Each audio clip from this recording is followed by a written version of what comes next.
नमस्कार विद्यार्थी मित्रांनो, इयत्ता 8वीच्या सर्व विद्यार्थी मित्रांचं आपल्या युट्यूब चॅनलवर सहर्ष स्वागत आहे। मुलांनो, आपल्याला या व्हिडिओमध्ये चौथं प्रकरण त्रिकोणाचे शिरोलंब व मध्यगा या प्रकरणातील महत्त्वपूर्ण जो भाग आहे, शिरोलंब म्हणजे काय आणि मध्यगा म्हणजे काय, हा भाग आपल्याला या ठिकाणी शिकायचा आहे व यावर आधारित आपल्याला पुढचं सराव संच 4.1 सोडवायचं आहे। म्हणून हा भाग आपल्याला समजून घेणं फार महत्त्वाचं आहे बेटा। शिरोलंब कशाला म्हणतात, मध्यगा कशाला म्हणतात, हे भाग आपण समजून घेऊयात। तर शिरोलंब म्हणजे काय हा भाग आपण पहिल्यांदा समजून घेऊयात।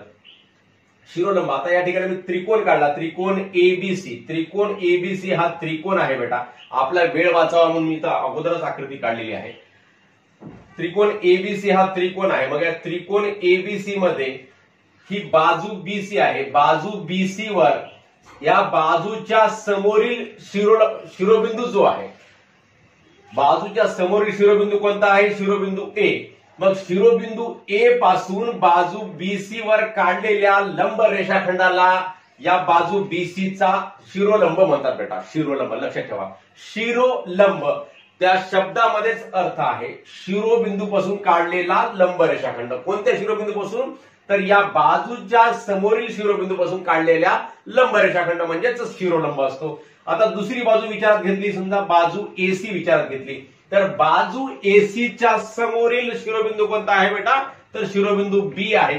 मग शिरोबिंदू बी पासून बाजू एसी वर काढलेला लंब रेषाखंड म्हणजेच रेख बीई हा काय आहे, रेख एसी चा शिरोलंब आहे बेटा। त्याच प्रकारे बाजू एबी ही जी तिसरी बाजू आहे त्रिकोणाची, या बाजू एबी च्या समोरील शिरोबिंदू कोणता आहे बेटा, शिरोबिंदू सी आहे। मग शिरोबिंदू सी पासून या बाजू एबी वर काढलेला लंब रेषाखंड म्हणजेच रेख एफ सी म्हणा किंवा सीएफ म्हणा, हा काय आहे, रेख एबी वर लंब आहे। मग हे तीन शिरोलंब आपण या ठिकाणी काढलेले दाखवलेले आहेत बेटा। हे तीनही शिरोलंब एकाच बिंदूमध्ये म्हणजेच या ओ बिंदूमध्ये एकाच बिंदूमध्ये इथे एक संपाती आहे, म्हणजे एकाच ठिकाणी छेदलेले आहेत। म्हणजे एका ठिकाणी जेव्हा छेदलेले असतात तेव्हा त्यांना एक संपाती म्हणतात। जेव्हा हे असे तीन शिरोलंब एक संपाती झालेले दाखवलेले असतात तेव्हा त्या संपात बिंदूला ओ हे नाव देतात बेटा, लक्षात ठेवायचं, ओ हे नाव देतात। म्हणजेच ओ हा काय आहे, यांचा संपात बिंदू आहे, म्हणजेच याला काय म्हणायचं, शिरोलंब संपात किंवा लंब संपात असं म्हणतात। व हे जे आपण तीन तुम्हाला रेषाखंड दाखवले, लंब सांगितलेले आहेत, म्हणजेच रेख एडी लंब बघा, रेख एडी लंब रेख सीबी किंवा बीसी, काही म्हणा, रेख सीबी म्हणा किंवा रेख बीसी म्हणा, रेख सीएफ लंब रेख एबी आणि रेख बीई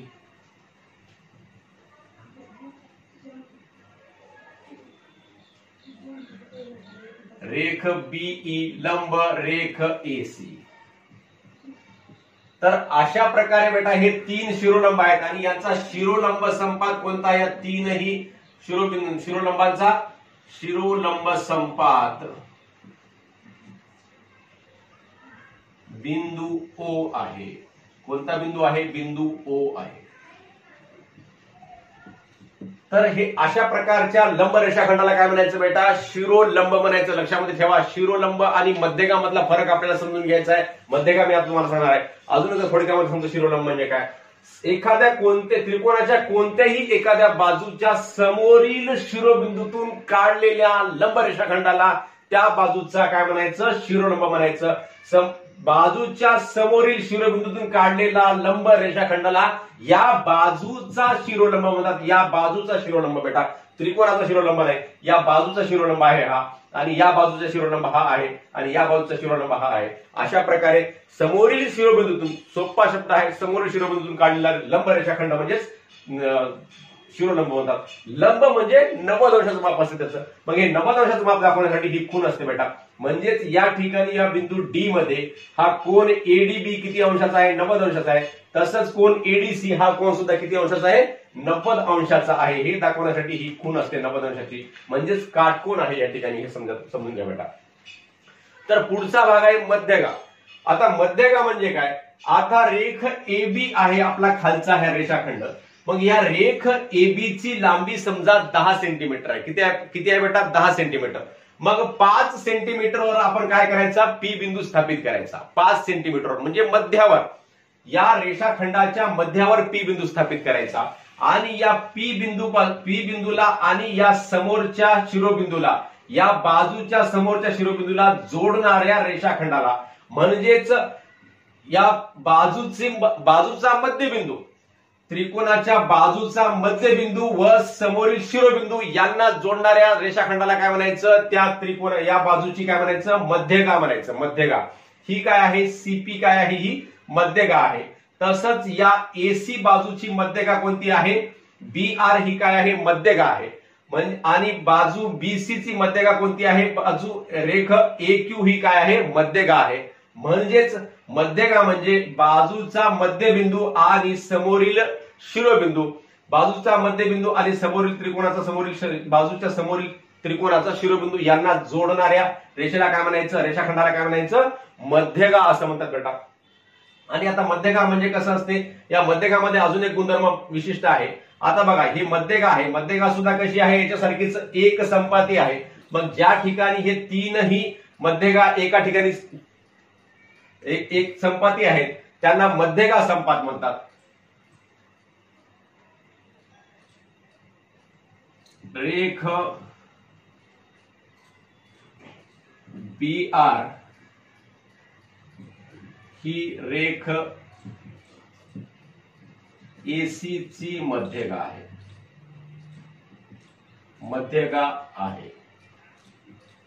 तसंच रेख CP ही रेख BA किंवा AB ची मध्यगा आहे. BA ची मध्यगा आहे. रेख BA ची किंवा बाजू BA ची मध्यगा आहे. तसंच रेख AQ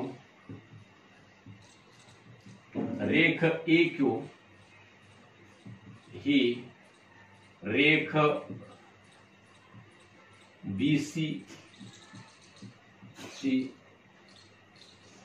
मध्यगा आहे. म्हणजे ह्या तीन मध्यगा आहेत आणि जी हा त्यांचा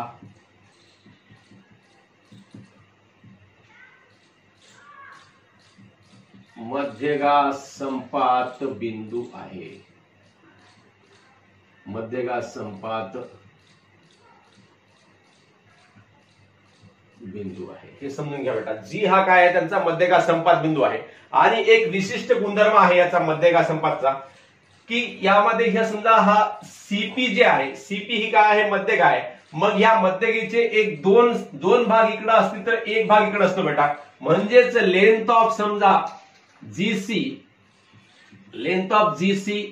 बरोबर आहे 10 सेंटीमीटर असेल. लेंथ ऑफ GC समजा, किंवा इथं 6 सेंटीमीटर लिहूयात. लेंथ ऑफ GC 6 सेंटीमीटर असेल तर लेंथ ऑफ GP किती असते? याच्या अर्ध असते. याच्या अर्ध म्हणजेच हे 2:1 प्रमाण असते. म्हणजेच 6/2 बरोबर आहे 3 सेंटीमीटर असते बेटा. 3 लक्षात ठेवा. म्हणजेच length of GC is to length of GP. म्हणजे लेंथ ऑफ GC प्रमाण आहे लेंथ ऑफ GP बरोबर आहे 2:1. Length of length of GP बरोबर आहे 2:1. म्हणजे या दोघांचं प्रमाण जे आहे, लेंथ ऑफ GC आणि लेंथ ऑफ GP या दोघांचं प्रमाण कसं आहे? हे 2 सेंटीमीटर असेल तर हे 1 सेंटीमीटर. तसंच लेंथ ऑफ BG आणि GR सुद्धा तसंच आहे. लेंथ ऑफ BG 2 सेंटीमीटर असेल तर लेंथ ऑफ GR किती असते? 1 सेंटीमीटर असते. तसंच लेंथ ऑफ GA 2 सेंटीमीटर असेल तर लेंथ ऑफ QG किती असेल? 1 सेंटीमीटर. म्हणजे हे सगळं प्रमाण कसं असते? या मध्यगेचे 2:1 प्रमाण असते. एक भाग 2 सेंटीमीटर असेल तर दुसरा भाग 1 सेंटीमीटर असतो. हा या मध्यगेचा विशिष्ट गुणधर्म आहे बेटा. मग अशा प्रकारे याला म्हणायचं मध्यगा संपात. आणि मध्यगा संपातापासून या मध्यगेचे 2:1 असे 2 भाग पडलेले असतात. हे समजा लक्षात राहू दे बेटा. या मध्यगेचे सुद्धा 2:1 भाग पडले. या मध्यगेचे सुद्धा 2:1 भाग पडलेले आहेत. हे अशा प्रकारे आपण मध्यगा आणि शिरोलंब हा भाग समजून घेतलेला आहे. या आणि दुसरी गोष्ट म्हणजे मध्यगेचे सर्व मध्यगेचा संपात बिंदू म्हणजेच मध्यगा संपात हा त्रिकोणाच्या अंतर्भागात असतो हे लक्षात ठेवा. परंतु शिरोलंबाचं कसं असते, शिरोलंब समजा लघुकोन त्रिकोण असेल, शिरोलंबामध्ये लघुकोन त्रिकोणामध्ये जर शिरोलंब काढले तर हे सगळे शिरोलंब कुठे होतील, त्रिकोणाच्या अंतर्भागात येतील. परंतु जर समजा याच ठिकाणी काटकोन त्रिकोण असेल, काटकोन त्रिकोणामध्ये कसे होतात शिरोलंब, काटकोनाच्या एका बिंदूवर येतात बेटा, या ठिकाणी जसं दाखवलं तसं हे समजून घ्या. काटकोन त्रिकोणामध्ये शिरोलंब कुठे जातात, एका काटकोनाच्या एका बिंदूवर काटकोनावर जातात. आणि विशालकोन त्रिकोणामध्ये हे त्रिकोणाच्या बाहेरच्या भागामध्ये तिन्ही शिरोलंब एक संपाती असतात. आणि काटकोन त्रिकोणामध्ये काटकोनावर एक संपाती असतात. आणि लघुकोन त्रिकोणामध्ये त्रिकोणाच्या अंतर्भागामध्ये हे तीनही शिरोलंब एक संपाती असतात. हा भाग, हे तिन्ही भाग समजून घ्या. अशा प्रकारे आपण शिरोलंब म्हणजे काय, मध्यगा म्हणजे काय, हा पूर्ण भाग या ठिकाणी समजावून सांगण्याचा प्रयत्न केलेला आहे. व या गुणधर्माच्या आधारे आपल्याला सराव संच 4.1 सोडवायचा आहे. म्हणून या ठिकाणी तुम्हाला शिरोलंब म्हणजे काय आणि मध्यगा म्हणजे काय हा भाग समजून घेणं आवश्यक होतं. तर हा पूर्ण भाग आपण नेहमीसाठी लक्षामध्ये ठेवावा, हे खूप महत्वाचं आहे. शिरोलंब आणि मध्यगा यामध्ये बऱ्याच मुलांना कन्फ्युजन होते, कन्फ्युजन ठेवायचं नाही, गोंधळ होते. शिरोलंब म्हणजे काय, मध्यगा म्हणजे काय, दोन्ही आकृत्या सारख्या दिसायला, शिरोलंबला मध्यगा म्हणतील, मध्यगाला शिरोलंब म्हणतील. तर असं नसते, मध्यगा ही मध्यगाच असते. मध्यगा म्हणजे या बाजूच्या मध्यबिंदूपासून शिरोलंबाला जोडलेल्या रेषाखंडाला मध्यगा म्हणतात. आणि शिरोलंब म्हणजे बाजूच्या समोरील बिंदूतून, समोरील शिरोबिंदूतून या बाजूवर काढलेला लंब रेषाखंड, म्हणजे याचं माप करेक्ट 90 अंश असते, परंतु याचं माप 90 अंश असते का, नाही, याचं माप कमी जास्त असू शकते. आणि हे माप कुठे येते, या बाजूच्या कोणत्याही भागामध्ये, म्हणजे इकडे येऊ शकते, इकडे येऊ शकते, किंवा या बाजूच्या बाहेर सुद्धा येते. जसं आपण तुम्हाला आताच सांगितलं, विशालकोन त्रिकोणामध्ये बाजू त्रिकोणाच्या बाहेर तीनही शिरोलंब एक संपाती असतात. परंतु मध्यगेचे तीनही जे आहेत मध्यगा या पूर्ण त्रिकोणाच्या अंतर्भागामध्येच येतात. हे दोन फरक याच्यामधला समजून घ्या बेटा. अशा प्रकारे आपण शिरोलंब व मध्यगा हा भाग तुम्हाला समजावून सांगण्याचा प्रयत्न केलेला आहे. हा भाग तुम्ही पूर्णपणे समजून घेसाल अशी अपेक्षा व्यक्त करतो. आणि व्हिडिओ आवडल्यास नक्की लाईक्स व कॉमेंट्स करशाल ही सुद्धा अपेक्षा व्यक्त करतो. धन्यवाद.